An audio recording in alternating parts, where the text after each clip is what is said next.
Hey everyone. I don't really have a script or anything for this. I really just wanted to take some time, really just because I felt like it, to just talk about my experience creating Forever right here. Because a lot went into this level, obviously, and I've always wanted to talk about it, and this seemed like the perfect time to do so. And also just show some behind the scenes stuff, and especially the process behind making a level like this, because this was so much different than anything I had ever done before.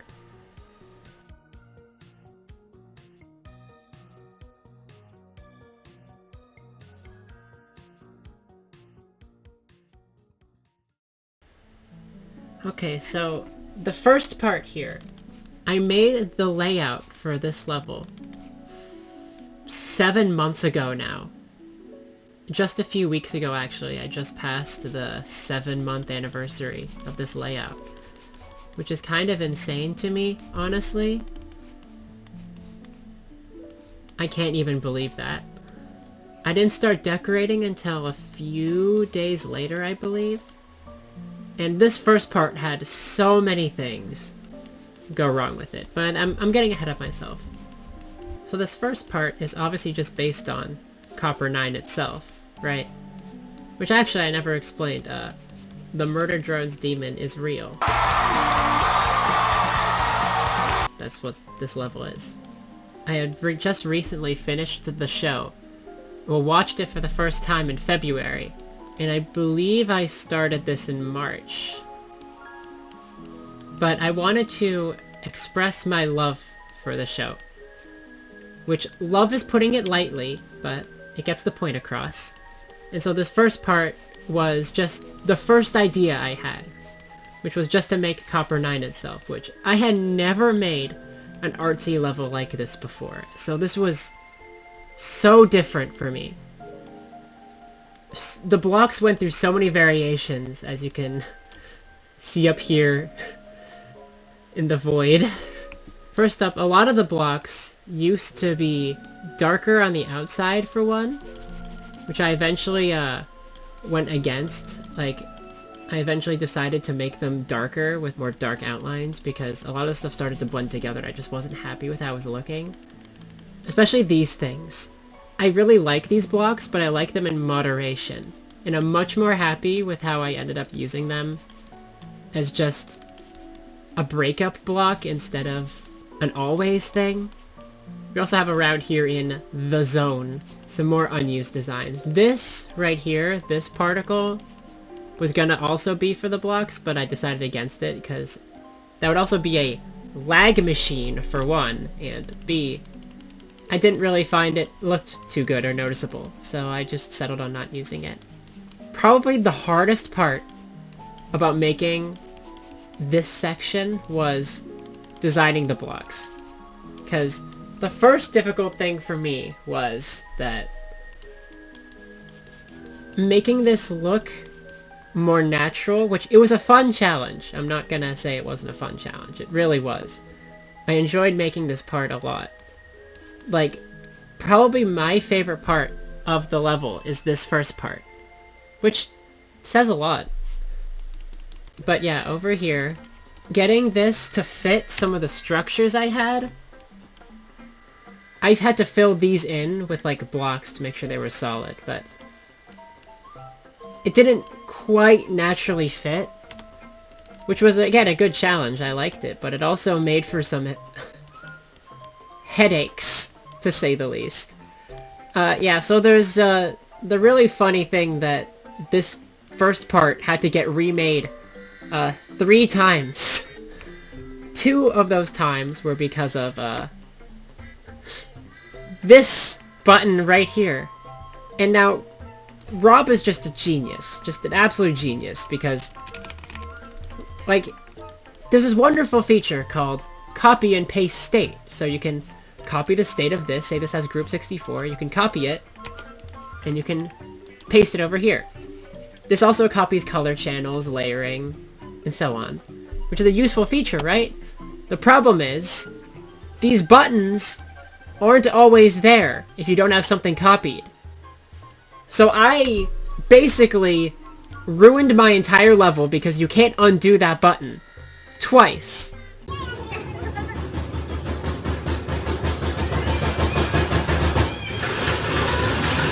Which I'm glad I saved backups at least, but I will say I was not having a good day on those days. Another point I wanted to emphasize with this, especially the first cube, is that I love alternate pathways.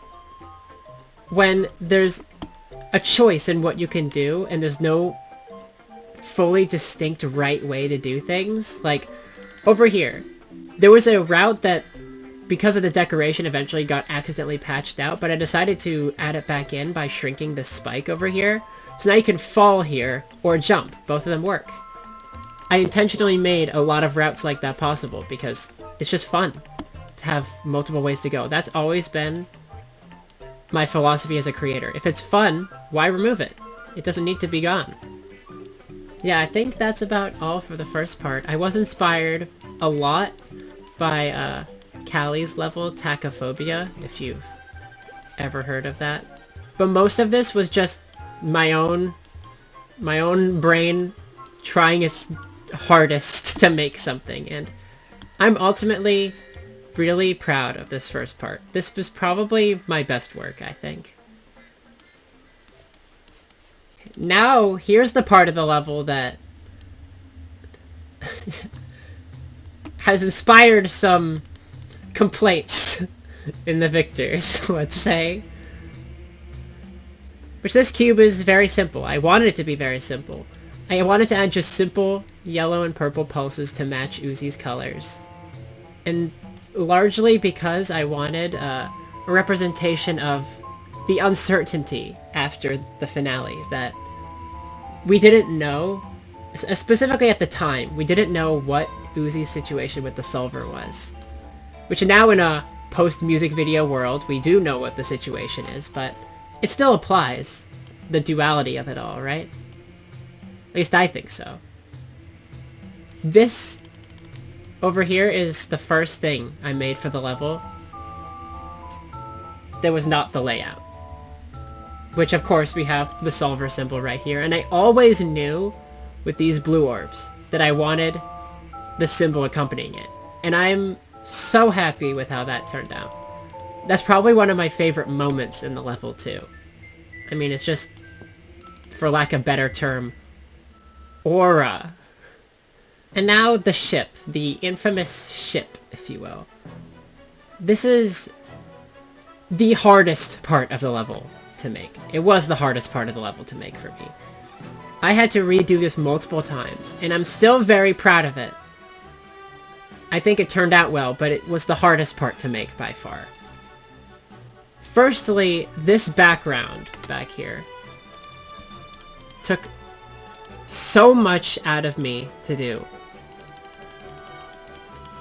But again, I'm so proud of how it came out. Making anything like this was so far out of my comfort zone. I had never done anything like this before. And that's the story of this entire level. I tried so many things I had never tried before, and it paid off. That's all I can say. It paid off.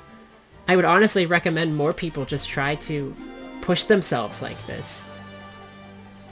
Just trying new things can go such a long way in getting the motivation to finish, because you're not worried about living up to some arbitrary standard in your head if you're just trying something new that you've never done before. Which this part was full of that. I had never done anything like this design Rocky style, ever. But it was just a natural evolution of my creating style. And now this part, obviously, is representing the finale, episode 8. And there's one specific shot that this was inspired by, which I'll pop it on screen right now as the side-by-side. And I really wanted to make this part feel special.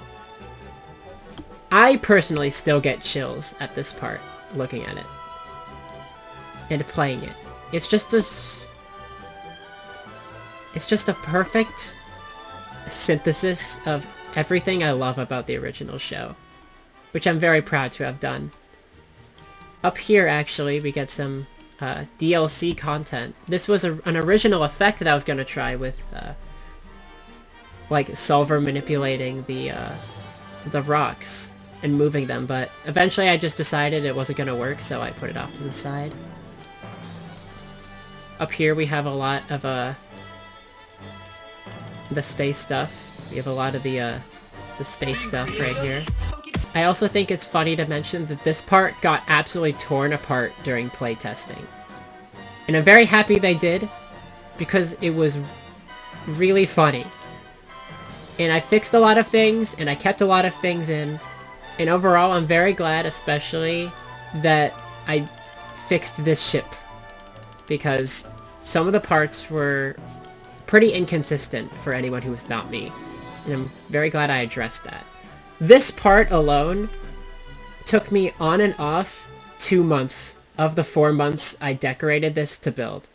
Which may not sound like much, but this was a lot of work for me. And I was really worried I just wasn't going to be able to do it. But, you know, I did pull through eventually, which is what matters, right? That's how you should look at your levels, I think, if you're creating. If you don't have an idea at one time, you don't have to finish it right there.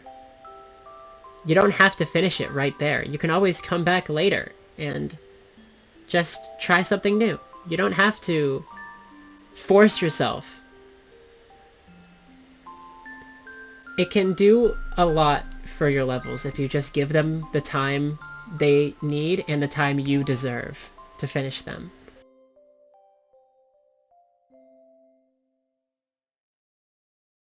Now on to the last part here. This part, despite being probably the most visually complex, only took me 2 days. I, for lack of better term, just locked in to decorate this. Now this part is, well, obviously it's the labs, which it's out of order, but I mean, I didn't really care. It felt like a natural part to end it on. And I spent a while switching between possible locations here. I was originally looking into doing the woods from episode 4, which there is an alternate universe where I did actually do that. And I think that could have absolutely worked as well, but I'm very glad I settled on this, because this part is also really complicated to anything I had ever decorated before. And once again, I pushed myself to my limits, and I'm very glad that I did. It was worth it. And by every stretch. Now up here we have, yeah, so up here we have the original designs for the lights that I settled on.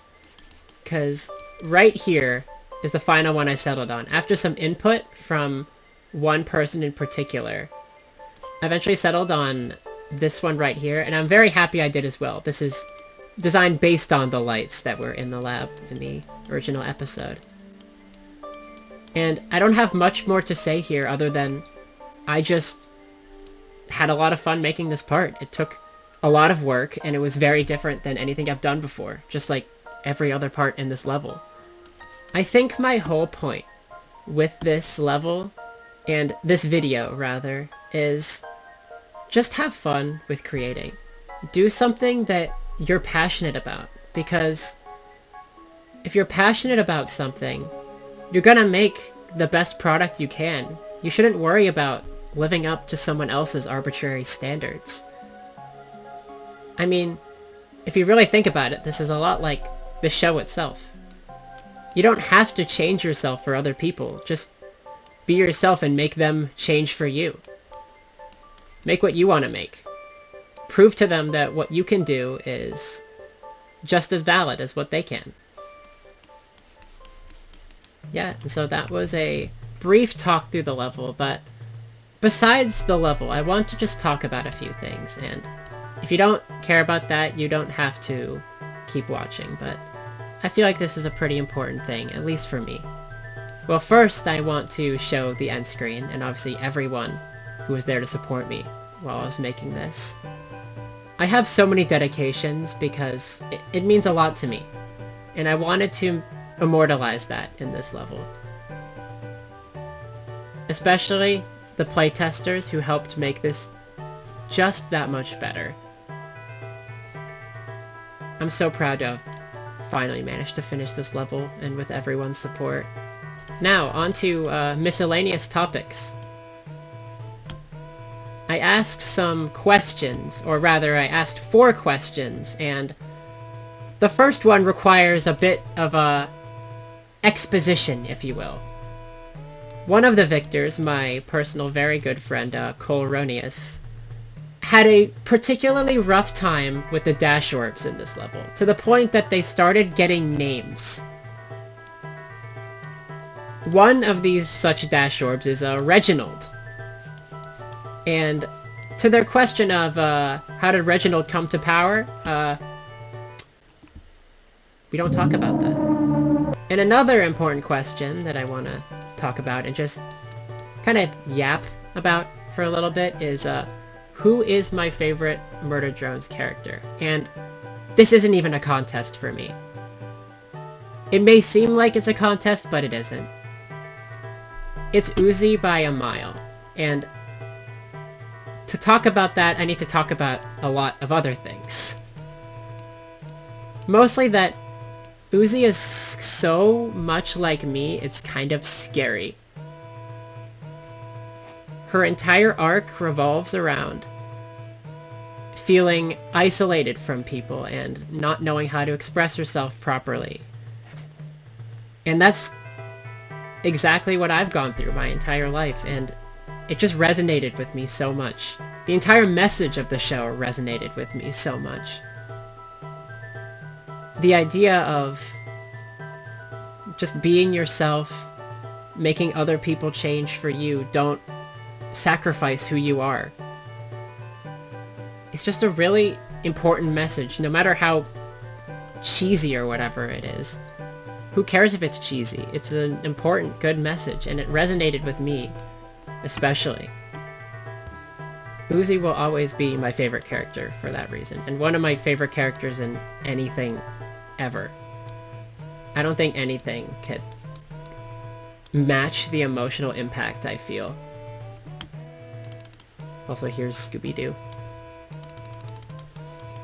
So yeah, that was a probably very short and brief creator commentary. I would like to do more creating content at some point, if I feel up to it, but I'm not particularly confident in myself, or my voice, rather.